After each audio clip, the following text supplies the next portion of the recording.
some Gemara, all right? And hopefully the other guys will be joining shortly.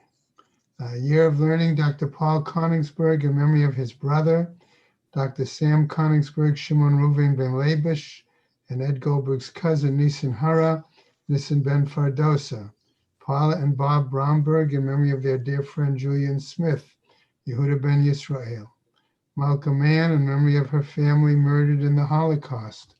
Harav Tzvi Hirsch ben Shlomo Yaakov, Sarah bat Ephraim, Yisrael David ben Harav Tzvi Hirsch, Ephraim ben Harav Tzvi Hirsch, Adia bat Harav Tzvi Hirsch, Miriam bat Harav Tzvi Hirsch, Pesel bat Harav Tzvi Hirsch, Shalom ben Harav Tzvi Hirsch, Shlomo Yaakov ben Harav Tzvi Hirsch, Shmuel ben Harav Tzvi Hirsch. Many friends of Dr. Marvin Blush, Moshe Shalom ben Yitzchak Halevi, friends of Toby Paris, Sarah Tova bat Yisrael Dov, friends of Malka Levi, Malka bat Yosef, friends of Avi Gitler, Avram Meir ben Shimon, Cheryl Sher, her children and grandchildren, in memory of her uncle, founding member of BRS, Dr. Israel Brook, Israel ben Harav Akiva, Marcia Federbush and family, in memory of her husband, Dr. Oriel Paul Federbush, Oriel ben Harav Shimon. A Month of Learning by Haran and Mel Haller, in memory of her mother, Malka Rachel Bas Yehuda Leib. And that is it for today. Hashem is having Aliyah, Karanka Rafia, Velti Yeshir, Hashem Matzliah, and the Chol B'nai Israel, a good Gaben Shtiyar. Okay. All right, there's Mendy and Zev. Okay, good. Okay. See, Zev has jets on his walker. That's Well, he must. Well, that's how he gets from Schultz back to his apartment so quick. How's that? No. I don't prop up my tefillin. I put everything on my chair and I hurry home. Oh, okay. Okay. I'm going to have a start from the bottom of Nun Amud Beis, the next to the last line. There's two dots, and then it talks about Bnei Chuzai. Okay? We're dealing, remember, with the issue of Minhag Hamakom. Right. Right? And Gemara has brought us to the point where we see that there's going to be some discussion on this with regards to further examples. Okay, so the Gemara starts there. Bnei Chuzai, those inhabitants of the town of Chuzai, Nahage de Mefarshe Chala Me Aroza. They used to have the practice, we said it was a mistaken minhag ta'ut, of taking challah from rice. Va'atu va'amru le Rav Yosef. And they came and they told Rav Yosef. In other words, I don't think it was the Bnei Chozai, but others went and told Rav Yosef. Amar laho, he said to them, Nichla zar ba'apaihu. Let them have a non-Kohen come and eat that, we'll call it for the moment, rice challah in front of them. In other words, and that would show that it's not a valid challah, and therefore be able to get them to stop doing this minhag ta'ut. Okay? Ative, but Abai challenges him with a braita. Dvarim hamutarim, those situations where there's something has been permitted. Va'acherim nahagu bahen isur, and others come and they practice it as where there's a prohibition. You're not permitted, said Abai, to give them permission to, so to speak, remove it. Okay? Amar lo, so Rav Yosef responds, Lav mi it ma'ala, wasn't it said in regards to this situation? Okay? Amar Rav Chisda, that Rav Chisda said, Bekutai, that it had to deal with the Kuthians, the Samaritans. So that's where we stopped. Right. So we pick up today's Daf Nun Aleph, that second line. Okay? Kutai Maitama. Okay? What was the reason that he said this about the Samaritans? Mishum de Mesarche Milta. Because what they would do is they would extend the leniency on this thing inappropriately and lead to other leniencies.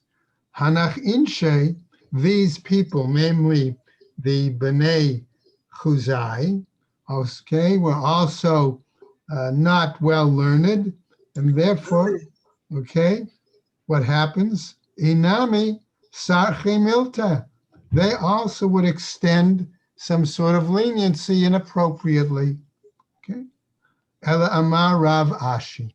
But rather, Rav Ashi suggests an alternative reason to try to remove them from performing this minhag ta'ut. Chazin, and we see, he says, Iruban orez achle, if the majority of the people there eat rice, lo nichle zar ba'apayu, we cannot permit a non-Kohen to eat it in front of them. Why? Dilma mishtakacha Torat chala minayu. Because perhaps then that would be forgotten the practice, I'm going to say, the usual minhag, right, of taking challah. If this is their majority food, they would forget how to take challah even in an appropriate situation. Ve'iruban dagan achle, and if the majority of them eat wheat, nichla zar ba'apayu, then we can permit a non-Kohen to eat the rice challah in front of them. Dilma ate la'afrushe min achiyuv al hapator, lest it happen that they would come and they would separate, okay, that which is obligated onto something that is not obligated. In other words, they could think, oh, since I did challah on this, I don't have to do it on that. Okay? And that would be the issue. Umina patur al hachiyuv, or they would take it from that which is not obligated onto something which is obligated. Now, having said Rav Ashi's explanation, Gemara comes back and wants to give us further discussion on the Braita itself. Gufa. Let's look at the text. Devarim hamutarim. We said items that are permitted. Va'achirim nahagu bahen isur. And others adopted, I'm going to say, a more stringent practice of making it a prohibition. You're not permitted to permit them, okay, in front of them. Amar Rav Chisda. And Rav Chisda in that incident said, Bekutai askinen, we're dealing with the Samaritans. Kuli alma lo, and everyone else know. Vahatanya, says the Gemara. But isn't it taught elsewhere in a Braita? Rochtzin shnei achim ke'echad, that it's permissible for two brothers to bathe at, I'm going to say, together at the same time. Okay? Ve'ein rochtzin shnei achim bekavol, but two brothers do not bathe at the same time in the community of Kabul. U'maaseh b'Yehuda b'Hillel, banav shel Rabban Gamliel. And there was an incident, okay, where Yehuda and Hillel, the two sons of Rabban Gamliel, sherachzu shnehem ke'echad b'chavul, and the two of them bathed at the same time, okay, in the community of Kabul. V'la'azah alehen kol hamedina, and the entire city denounced them. Amru, and they said, Miamenu lo ra'inu kach. Okay, in other words, the townspeople said, we never saw something like this. Okay. V'nishmat Hillel v'yatza lebeit hachitzon. Okay, and Hillel went out. He removed himself, and he went out to the outer room. In other words, remember, we're talking about public baths. Okay, right? And then they had the next room, and he went out. V'lo ratza lamar lahen mutarin atem. And he did not want to tell them that actually it's permitted. Okay. Now, we're going to have another example. Okay, so this was a local minhag that community observed. Perhaps these sons of Rabbi Gamliel weren't aware of it, okay?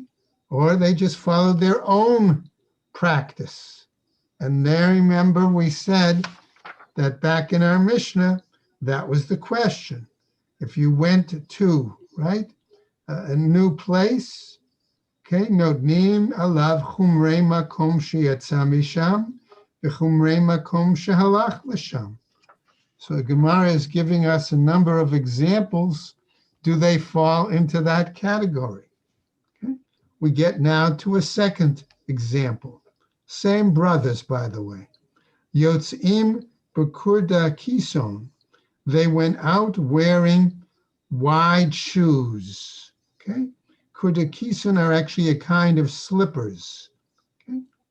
B'Shabbat, on Shabbos. Now, what's the problem? Since they're slippers, they easily fall off. And the concern is, if one is afraid of losing them, might one pick one up and carry it more than Dalet Amos? Ve'ein yotzin b'kurda kison b'Shabbat b'biri. And there was a minhag, local custom, that one did not go out wearing such wide shoes or slippers in the community of Biri.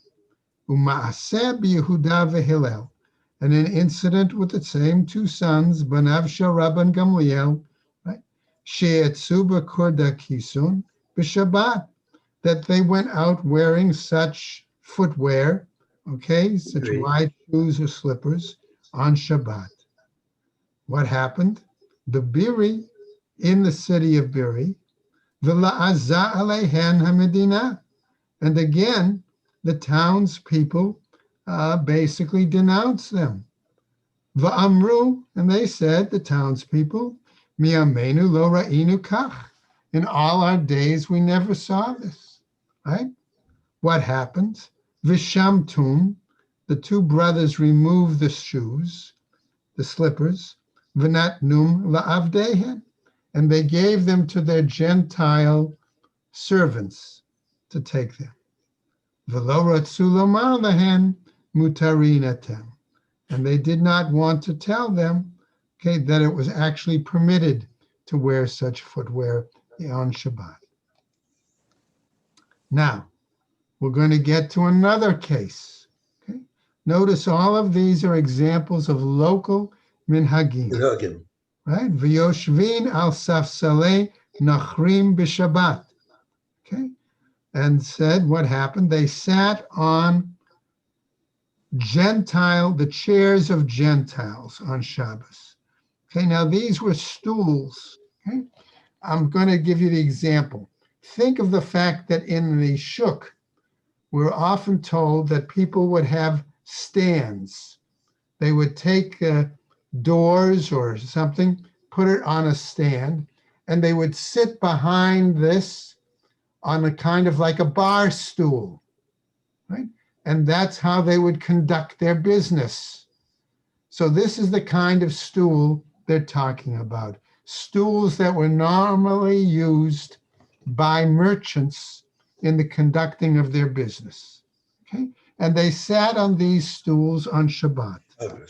Ve'enan yoshvin al safsalei nochrim b'Shabbat ba'ako.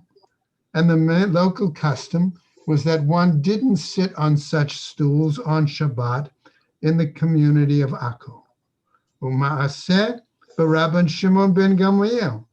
And this incident occurred to Rabban Shimon ben Gamliel himself. Sheyashav al safsalei nochrim b'Shabbat ba'Akko. And he sat on such a stool, okay, where the merchants, as I said, usually use as part of the display of their wares, right, merchandise. V'la'aza alav kol hamedina, and he was denounced by all of the people in the city. Amru miyamenu lo ra'inu kach, and they said, in all our days we never saw such an act. What happens? Nishmat al gabe karka. Rabbi Shimon ben Gamliel removed himself from the stool to sit on the floor, on the ground. V'lo ratza lomar lehen mutarin atem. And he did not want to say to them that it was permitted. Okay? We now get to another example. B'nei Medinat Hayam Nami. Okay? People those who lived in communities on the seashore, right? Also, Kevan de lo shchiche Rabbanan gabayu, since it was not common for scholars to live among them, Kikutim damu, they were considered like the Samaritans. In other words, they were considered lacking in Torah knowledge because there were no scholars in those communities, and therefore they perhaps took leniencies with things that was not appropriate. Now, the Gemara goes on to explain, Bishle masafsale nachrim. That's understandable when we're talking about what we'll call merchants' stools. Right? Mishum de mechaze kemekach umemkar. Why? Because it appears similar to what they did when they carried out normal weekday business. Bekurda kisun nami, with regards to the wide shoes, the slippers also. Dilma, mishtalfin, perhaps they would, right, slide off or fall off. Va'ate la'itudainhu arba amos, bereshus Rabbi, and perhaps they would come and bring them, in other words, carry them, dalet amos, in the public domain. Ela rochtzin, mai tamalo, but in regards to the example of washing, what's the reason that there's a problem there? Kedatanya has us taught elsewhere in a mission, Braita. Am hakol adam rochetz, says the Braita. One can wash in the public, remember, bathhouse with all other men, okay?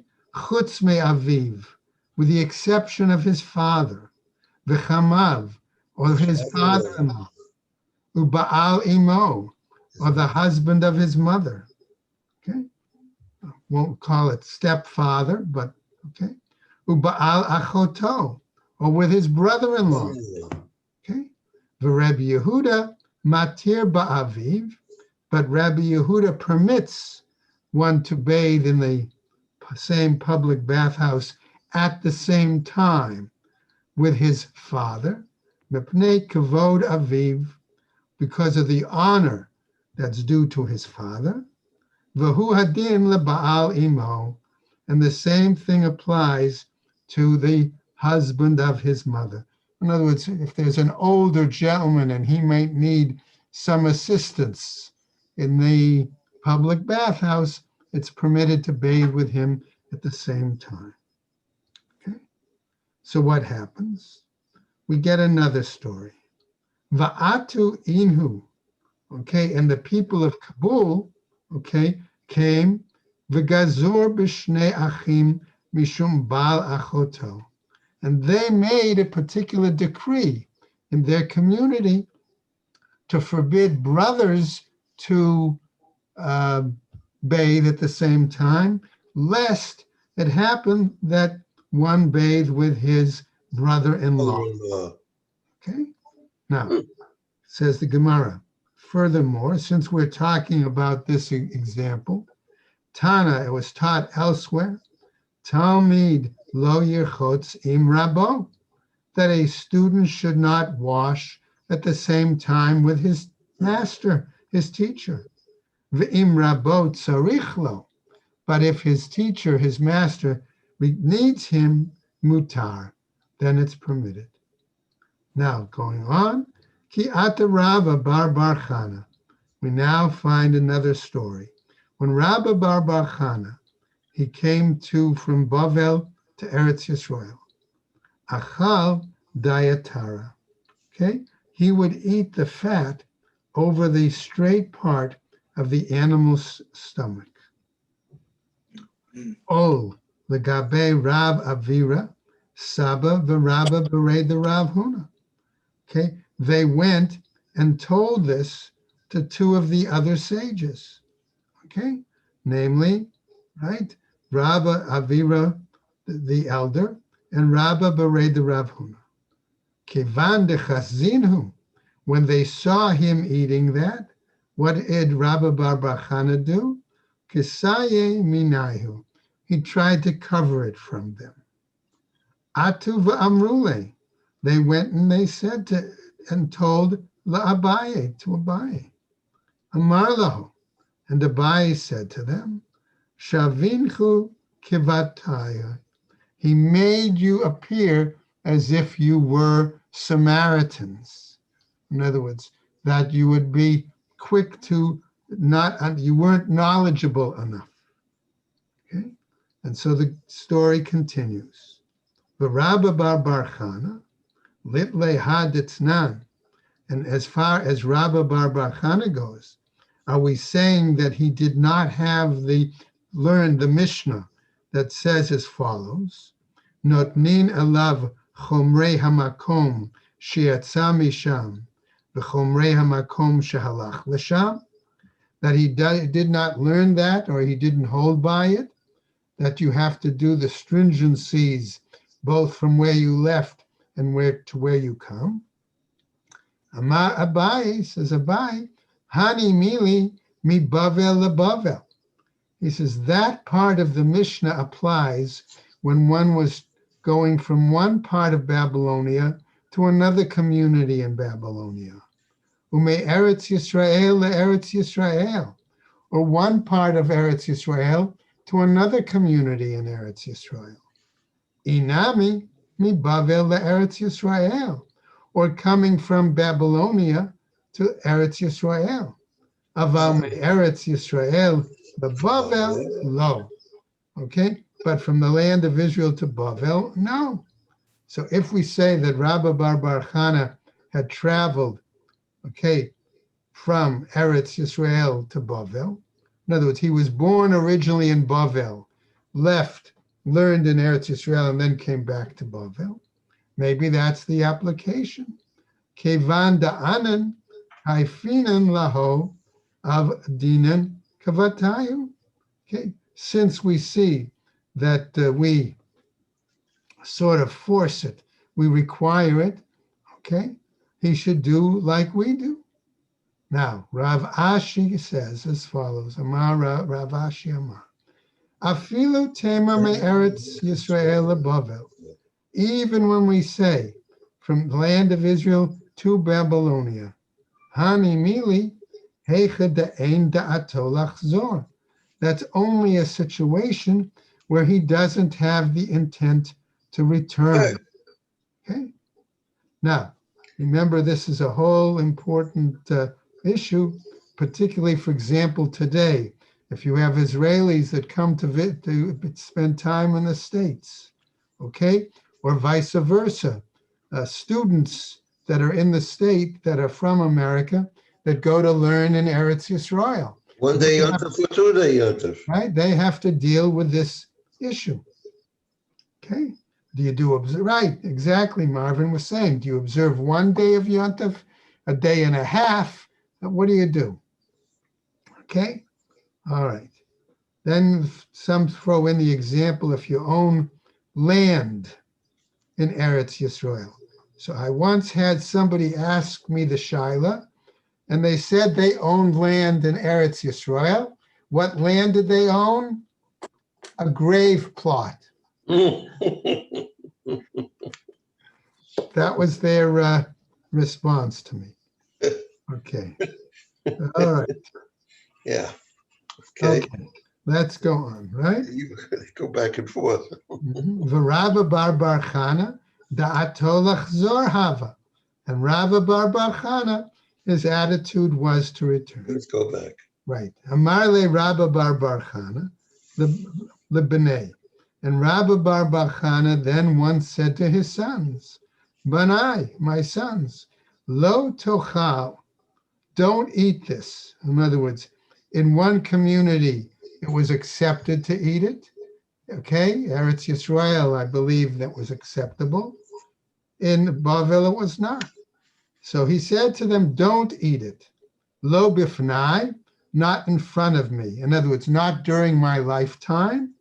Velo shelo bifanai, and not after my lifetime. Ani shera'iti et Rabbi Yochanan she'achal.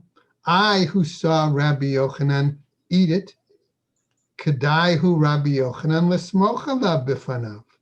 It's possible to rely on him, okay, during his lifetime.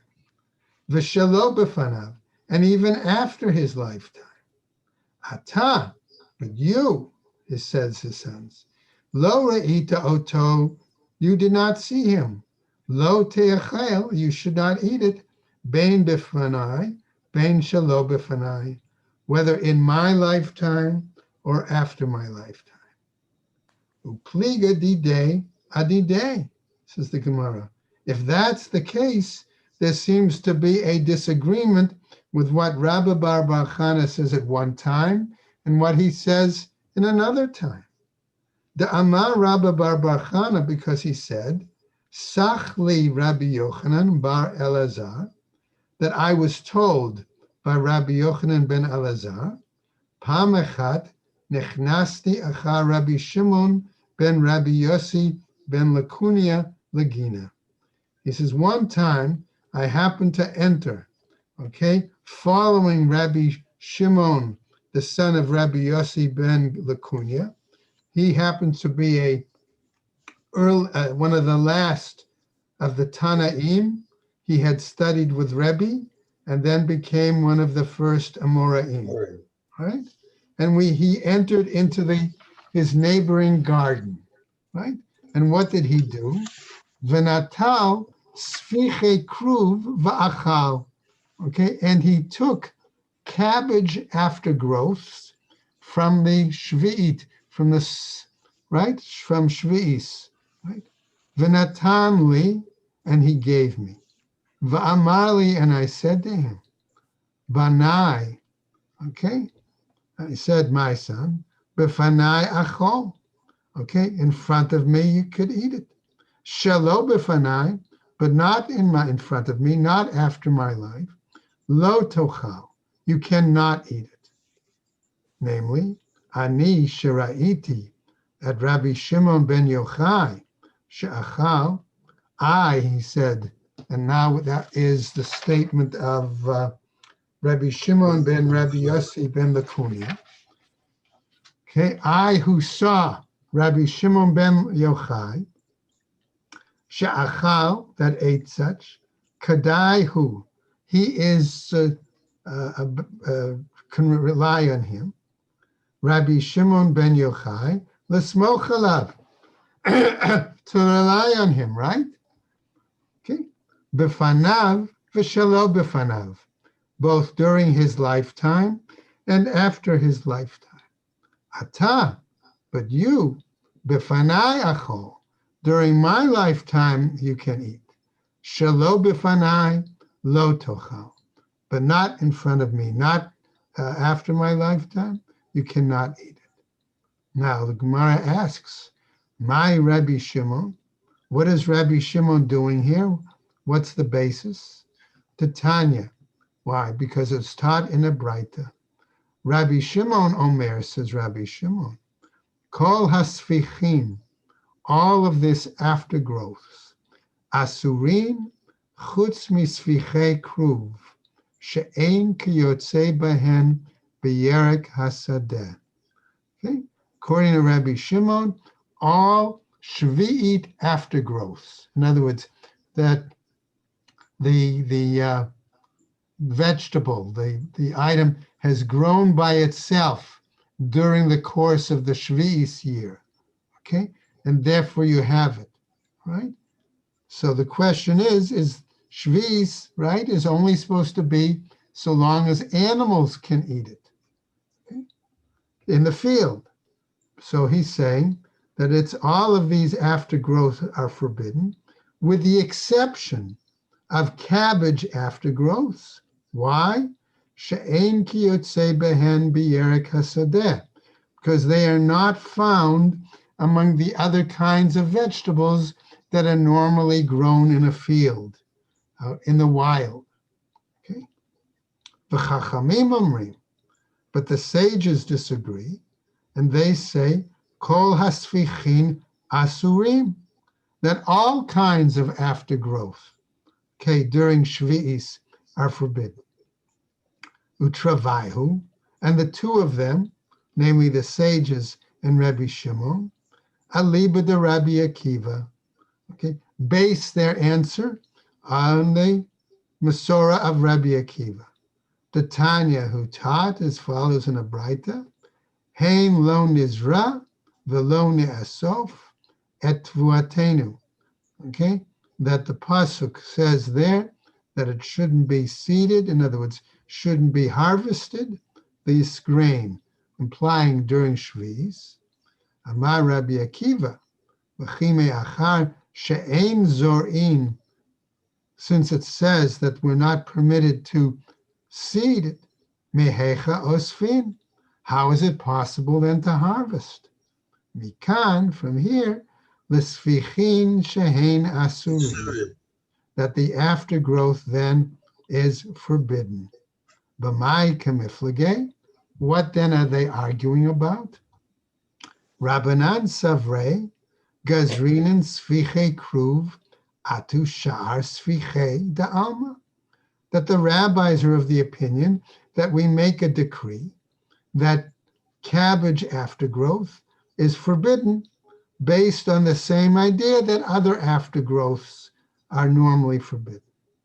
Rabbi Shimon Sava, and Rabbi Shimon's of the opinion, lo gazrinin sfichei kruv atu sfichei da'alma, that we don't make a decree particularly about the cabbage aftergrowth based on the idea lest it be regarding other aftergrowth of other vegetables.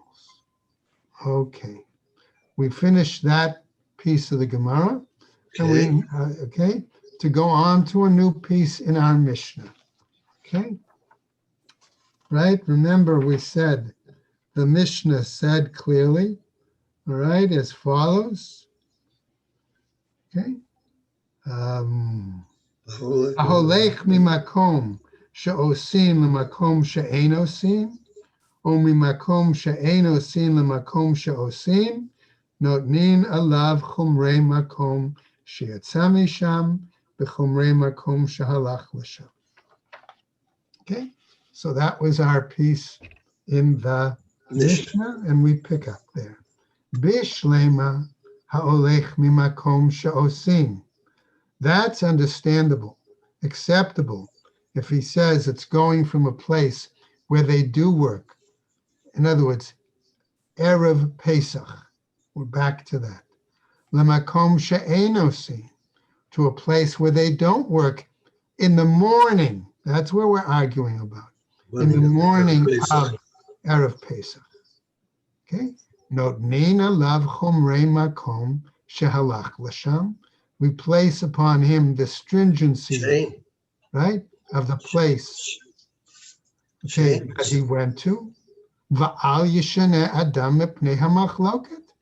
And a person shouldn't change lest it cause discord, argument. V'lo la'avid. And he shouldn't do that. Then he shouldn't work.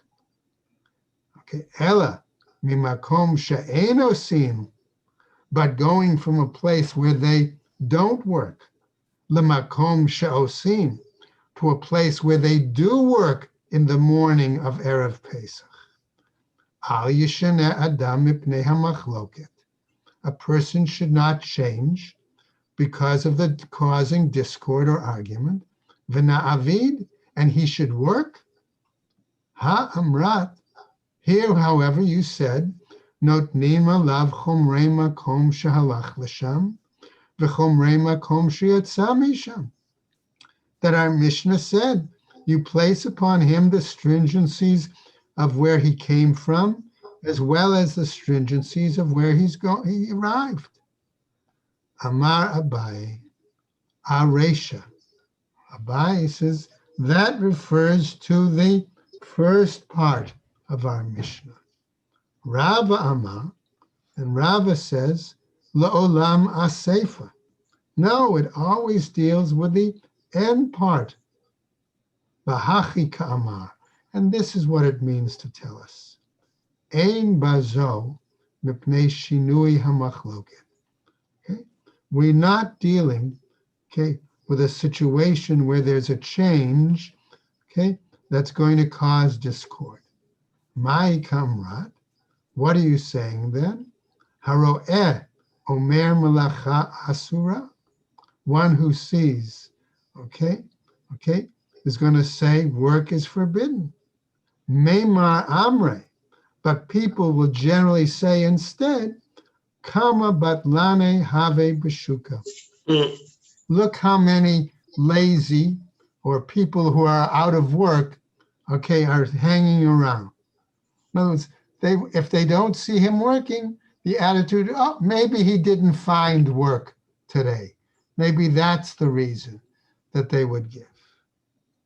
Amar le Rav Safra, the Rabbi Abba.